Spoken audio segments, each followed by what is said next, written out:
Ahoj přátelé, jmenuji se Petr Hrubec a asistuji lidem na jejich cestě osobního a duchovního rozvoje.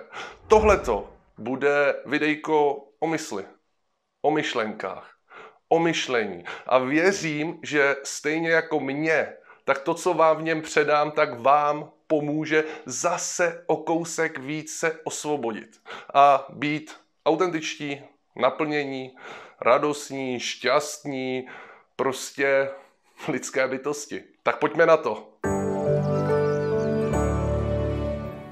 Cesta osvobození je pro mě cesta pochopení mysli, pochopení toho, jak funguje, oddělení sebe od té mysli, uvědomění se sebe jako to místo, ten prostor za těmi myšlenkami. A když tu mysl demaskujete, když ji strhnete, tu škrabošku, když prokouknete ten kouzelnický trik, kterým vás lanaří, tak už nad vámi nemá žádnou moc. Znáte to, ne? Že se díváte na nějakýho kouzelníka. Tyjo, cože, co se stalo? Jak to udělal? Ale když ten trik vidíte, když vám ho ukáže, tak už se znova nenachytáte. Už víte, jak to dělá. A když víte, jak to dělá, tak vás nemůže ošálit. Na tom funguje ten princip toho. A na tom funguje i ten princip té mysli. Za mě mysl není nic zlého, nic škodlivého, nic, čím bychom měli bojovat, ale je to prostě nástroj. Nástroj, který my jsme dosadili, katapultovali, vysadili na trůn. Nástroj, který když nám vládne, tak žijeme v pekle. A já sám jsem v takovém pekle žil. Když jsem byl stotožněný se svou myslí, a není to tak dávno, když jsem měl ten první moment, kdy jsem poprvé se cítil a vnímal, že jsem oddělený od svých myšlenek. Kolik to může být let? 5, 6, 7 let? Tehdy jsem ale poprvé vlastně tu svoji mysl slyšel. Tehdy jsem poprvé nebyl tím obsahem té mysli. Tehdy jsem poprvé byl tím, kdo ty myšlenky pozoruje, kdo je vnímá. Byl jsem tím prostorem za těmi myšlenkami. Byl jsem recipientem toho hlasu myšlení, který ke mně mluvil. Nejdřív to bylo obrovský wow. Obrovská úleva, že já nejsem těma šílenýma myšlenkama, který mi fakt jako neříkali nic hezkýho. Mí myšlenky, mí myšlení, dneska bych to fakt jako definoval jako peklo, jako depresi, úzkost, strach, hněv, frustraci. Fakt jako to, co tam jelo, tak já jsem potřeboval jakýmkoliv způsobem umlčet. Ale já nevěděl, že tím, že denně chlastám a denně hulím, že se snažím umlčet myšlení. Já jsem prostě myslel, že jsem jenom nějaký vadný kus, který nějak s tím životem bojuje, život je boj a tohle to mi dává nějakou úlevu. No a když se takhle oddělíte od toho myšlení, tak pak přichází fáze, co mi to tam všechno v té hlavě jede. A tato fáze může být velmi zahlcující, protože vy najednou poprvé fakt jako vnímáte, co všechno tam ta mysl jede. A já nechci říkat, co si sami říkáte, protože vy si to neříkáte. Mysl je databáze informací. Mysl funguje jako nějaký generátor na základě jako informací, které má z minula, věcí, co se staly, nějakých domněnek, se kterými jste souhlasili a prostě vám tam valí tenhle ten obsah a vy ten obsah odebíráte. A když se vám ten obsah líbí, to znamená odebíráte ho, rozvíjíte ho, tak vám valí víc tohodle obsahu. A tím se dostávám ke gro tohodle videa. Jo, byl to možná delší úvod. Jo, možná jsem tam šel trošku díl, než jsem zamýšlel, ale takhle to ke mně dneska přišlo. A to gro tohodle videa je, že nemusíte věnovat pozornost všem myšlenkám. Je na vás, kterou myšlenku si vyberete. A můžete si stáhnout z toho pole, z té nekonečné nabídky jenom ty myšlenky, které vás naplňují radostí, potěšením, při kterých se cítíte dobře, které s vámi rezonují. Já to zopakuju. Nemusíte se věnovat všem těm myšlenkám. Nejste tady jako nějaký dobře vychovaný student, v uvozovkách dobře vychovaný student nebo poslušně vychované dítě, které se musí poctivě věnovat všemu, co mu ta hlava nabízí. A není to žádný podvádění a není to žádná selekce a vytváření si nějaké pozitivní reality, ale je to fakt. Ty myšlenky jsou čistě jenom nabídky. Koupíte si všechno, o čem promluví někdo v reklamě? Řeknete všechno, co vám přijde na mysl? Není to tak, že si vybíráte? Že z těch výrobků si vyberete 1, 2, který se vám líbí, který s vámi rezonuje? Není to tak, že o někom si třeba pomyslíte něco nehezkého, ale hned mu to nevmetete do obličeje. Vy máte tu moc si vybrat. Vy máte tu moc navnímat, která myšlenka vám dělá dobře a která je negativní. A tohle fakt není nic složitého. Pokud už dokážete být odděleni od svých myšlenek, a já věřím, že lidé, kteří koukají na ten YouTube kanál, tak už jsou oddělení od svých myšlenek. Jasně, ta mysl vás vtáhne, jasně máme automatický vzorce a programy, ale vždycky z toho vylezeme.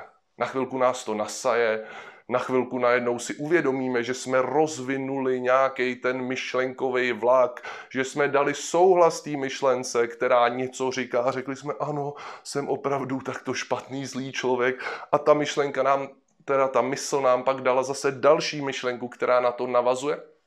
Ale vždycky se z tohohle probereme. Vždycky si uvědomíme, že jsme byli takhle vzati na nějakou... Teď mě napadla ta horská dráha mysli, že jsme prostě nasedli, ale můžeme ji zastavit a můžeme z ní vystoupit. A já to teď mám fakt tak, že já prostě jenom jako navnímám energii té myšlenky. Žádná myšlenka u mě není nevítaná, jo. Já jsem úplně OK s tím, jaký je obsah té mysli. Protože já to nevnímám, skoro jsem chtěl říct obsah mé mysli.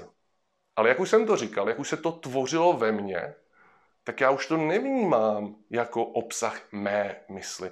To není moje mysl. To je prostě mysl. A já si z ní vybírám jenom to, co mě hřeje, to, co je mi příjemné, s čím rezonuji. A nemáte to tak třeba i s lidma? Že si vybíráte lidi, se kterými je vám dobře? Přeci, když půjdete s někým a on vám bude nadávat celý večer do idiotů a ty jsi hloupej a nebavíš mě a nudíš mě, jsi vošklivej, tak jako půjdete s ním další večer, budete se s ním kamarádit? No nebudete, že jo? Najdete si lidi, se kterými vám je dobře. Ale proč to tak děláte s tou myslí? Proč odebíráte všechno, co vám říká? Teď už s tou myslí nejste stotožněni. Já to chápu, protože když jsem byl stotožněný s obsahem své mysli, tak jsem si myslel, že já jsem autorem těch myšlenek, já jsem ten, kdo ty myšlenky vymýšlí, já jsem za ně zodpovědný a vlastně moje realita je tohleto myšlení. Jenže když už od toho mám odstup, když už vím, že těmi myšlenkami nejsem, tak můžu odstoupit od těch myšlenek a můžu si uvědomit, že se můžu fakt jako věnovat jen těm myšlenkám, které jsou rozvíjející, které nejsou negativní, které nejsou destruktivní, které nevedou k tomu, že se cítím hůř. Jo? A fakt, dívejte se na to čistě jenom jako nabídku. To, co je vám příjemné, to, co se vám líbí, stáhněte si to dolů. Jo? Vemte si to. Rozvíjejte to. A neříkejte mi, že nejste schopní navnímat, co vám dělá dobře, jaká myšlenka a jaká ne. To pocítíte to v těle. A i v sobě celkově to můžete navnímat, co je příjemné a co příjemné není. A někteří lidé to vnímají tak, nebo můžou to tak skrz tu svoji mysl vnímat jako jakési, já klidně řeknu to sluníčkářství, jo? Nebo malování si světa na růžovo. Jo? Ale to není, že my ty negativní myšlenky zahrnujeme. My jim dovolujeme být, ale jen je nerozvíjíme, jen se s nimi nestotožňujeme, jen s nimi nesouhlasíme, ale nejsme k nim ani v odporu. Není to o tom nemít negativní myšlenky. To nezajistíte, jo? Protože různé energie, různí lidé, různé situace vyvolávají reakce našeho organismu i té mysli. Takže i kdybych se sebelíp snažil mít jakoby čisté myšlení nebo pozitivní myšlení, tak to není to možné. Není to prostě možné, protože to funguje samo. Jo? Víte to moc dobře, že si nemůžete vybrat příští myšlenku. Kdyby to šlo, tak všichni mají jenom skvělý super myšlenky a žijeme v úplně jiném světě. Ale ono to nejde. Ale vy si můžete vybrat, kterou myšlenku v sobě rozšíříte, kterou v sobě necháte jakoby zahnízdit, která je pro vás podporující. A pro mě je to jako stejné jako s koncepty reality. Když vás ta myšlenka sytí, když vás nabíjí, když jste z ní radostní, když vás naplňuje třeba jakoby vzrušením nebo jako touhou to uskutečnit. Prostě je to příjemné. Když je prostě příjemná, tak jo, tak tu si vemte. A když je nepříjemná, tak ji nechte být. Podívejte se na ní, uvědomte si, že tam je a to je všechno. Nemusíte ji odhánět, nemusíte jí říkat, ty sem nepatříš, nemusíte si říkat, co tady děláš, jak se sem dostala. Nemusíte s ní bojovat. Jo? Můžete jí dovolit být. A klidně jí dovolte, ať vyvolá v tom těle nějaký pocit a dovolte i tomu pocitu být. Ale nemusíte si tohleto volit jako svoji realitu. Nemusíte si souhlasit s tím, že vlastně projevit jakoby souhlas s tou myšlenkou a s jejím obsahem. Jo? Zkusím dát nějaký příklad, jak vlastně to myšlení funguje. Já jsem fakt, já tady o tomhle mluvím vždycky v těch videích, já jsem se fakt cítil jako loser, jako nepohlednej, neschopnej, nehezkej, to už jsem říkal, nepohlednej, nehezkej, to je to samý, že o mě holky nemají zájem a že nic nedokážu, to vlastně pořád říkám to samý, no ale prostě to byl leitmotiv mýho života, jo. A teď, když ten typ myšlenek tehdy přišel, tak mě samozřejmě bylo nepříjemně. Ale já mu jakoby dával za pravdu. A když jsem mu dával za pravdu, tak ta realita odrážela tuhletu jakoby pravdu. Jo? Když v sobě budu sytit krmit toho vlka, který říká, že jsem nepohlednej a že mi to nepůjde s holkama, no tak se budu cítit nepohlednej a s holkama mi to nepůjde. To je nesmírně jednoduchý. Jo? A ta myšlenka přišla, třeba ta o tom, že jsem nepohlednej a následovala přesně ta druhá myšlenka, že ti to teda nepůjde s holkama, pak následovala další myšlenka typu, vzpomeň si naposled, jak se snažil poslat tu holku na rande a poslat je do háje, pak přišla další myšlenka, která ti říkala, hele, je ti jako 20, všichni kolem mají holky, ty nemáš holku, budeš sám. A když jsi vždycky toužil potom, aby si měl ženu, rodinu, podívej se, jakoby, kolik lásky v sobě máš, jak by si byl schopný tu ženu milovat a nebudeš to schopný jí dát. A když jí nebudeš schopný tu lásku dát, tak budeš sám. A takhle vlastně se to větví do nekonečna. A vytváří se z toho příběh, vytváří se z toho ta moje identita. A kdybych já měl tehdy nějakého úplně blízkého kamaráda, se kterým bych byl zcela otevřený, a zeptal bych se mě, jak sám sebe vnímám, jak sám sebe prožívám, tak bych mu vyprávěl tenhle ten příběh. Tenhle ten příběh o tom, jak se vnímám jako totální loser. Jak se vnímám o tom, že prostě nebudu mít holku, že skončím sám a jak se toho bojím. A jak ty pocity mě svírají a cítím úzkost a strach a stres a depresi a nemá smysl žít. Nemá smysl vůbec ráno vstávat, protože proč? Ale je to příběh. Příběh, který sami sobě říkáme. A teď už není potřeba si vyprávět ten příběh. A ta mysl je v tomhletom totálně nevinná. A už jsem to tady zmiňoval. Mysl je jako algoritmus YouTube nebo Spotify. Dává vám víc toho, co chcete. Když rozjíždím vlak myšlenkový o tom, že jsem loser, no tak ona tam bude přikládat polínka do toho ohně, že jsem loser ze všech různých stran a vzpomínek, bude nabalovat vlastně tu realitu tak, aby odpovídala mé představě o tom, že jsem loser. Jakoukoliv vzpomínku o tom, kde se mi něco nepodařilo, přiložíme.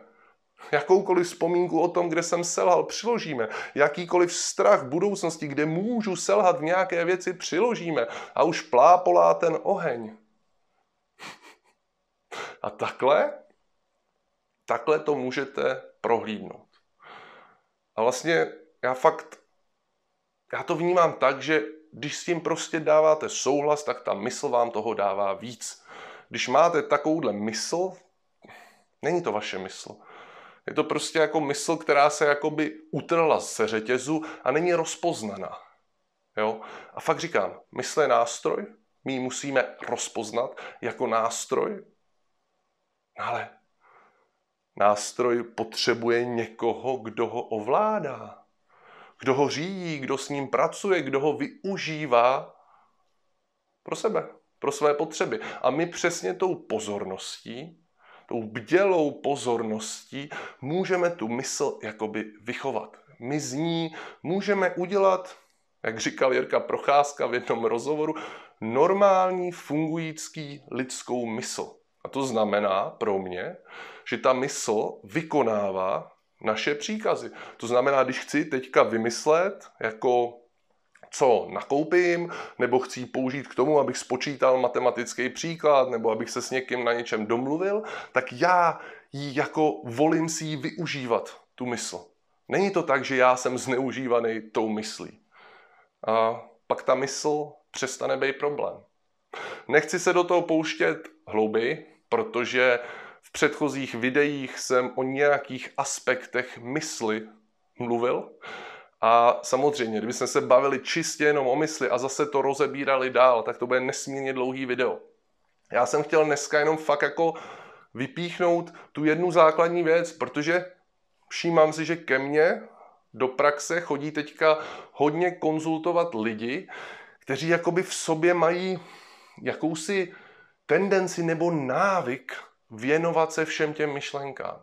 Věřit všem těm myšlenkám a proto jsem chtěl do toho éteru hodit to a vyslat to, že je čistě na nás, jakým myšlenkám se věnujeme, že je čistě na nás, které myšlenky si vybíráme a můžeme si vybírat fakt jenom to, co nás sytí a pak ty myšlenky, které si vybíráme, tak podle toho vypadá ta naše realita.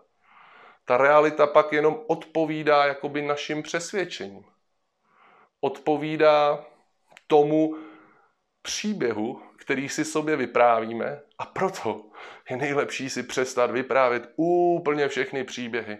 Já už si neříkám nic, jestli jsem úspěšný, neúspěšný, jestli tohle video bylo dobrý, nebylo dobrý, jestli jsem krásný, nejsem krásný.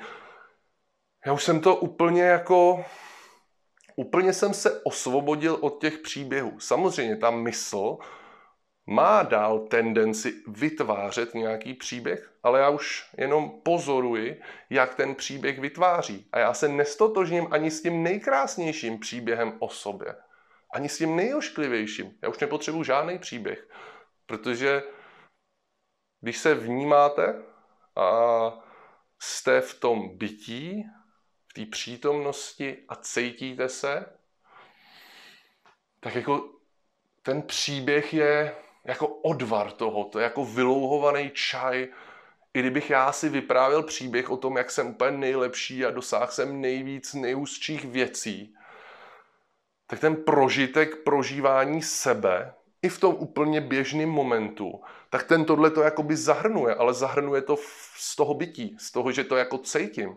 Já si nemusím nic vyprávět a i kdybych si to vyprávěl, tak to jako nijak nezmění to, jak se cítím. I když si budu říkat, a věřte tomu, lidi si pořád říkají, jsem hezká, dívají se na sebe do zrcadla a říkají, miluju se, vyprávějí si, jak jsou úspěšní a skvělí a mocní.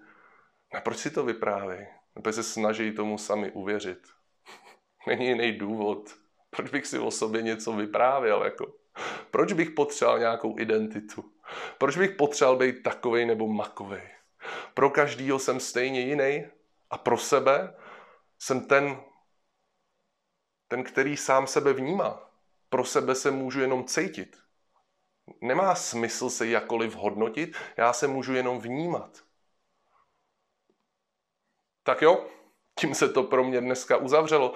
Věřím, že třeba někomu něco z tohohle nějakým způsobem docvakne. Však to víte, navzájem se všichni osvobozujeme, jdeme tou cestou k osvobození, k autenticitě a k uvědomění si toho, že život je tady od toho, aby byl prožit se vším, co k tomu patří. Tak jo, mějte se krásně a u příštího videa se budu těšit na viděnou. Ahoj!